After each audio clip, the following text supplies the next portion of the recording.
Uyni mana shu holatga keltirish uchun mana shuncha pul ketdi. Natijalarni ko'rib chiqamiz. Birinchi qilganim Toshkent viloyatidan 6 sotixli tekis yer uchastkasini topib 180 millionga sotib oldim. Keyin uy loyihasini buyurtma qildim va qurilishga ruxsatnoma oldim. Bu ishlarga 6 million xarajat qildim. Ruxsatnoma olib, fundament qo'yish uchun ustalarni topdim. Fundamentga 38 million ketkizdim. Fundament qotgandan keyin g'ishtdan devorlarni ko'tardik. Devorlarga 107 million sarf qildim. Devorlar tugashdan keyin tomni yopdim. Tom ham 107 millionga aylandi. Bugungi kungacha jami xarajat 438 million so'm. Suvlar tushdi, o'shaning uchun bu yil suvoqni qilish ulgurmadik. Bu ishni bahorda davom etamiz. Lekin siz zerikmasligingiz uchun men bu uydan 3 xonali xonadan oldim, remont boshlaymiz. Uyimga xush kelibsiz.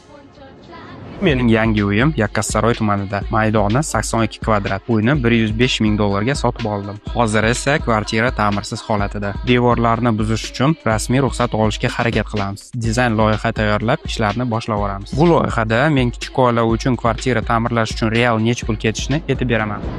Agar sizga qilayotgan ishimiz qiziq bo'lsa, obuna bo'ling.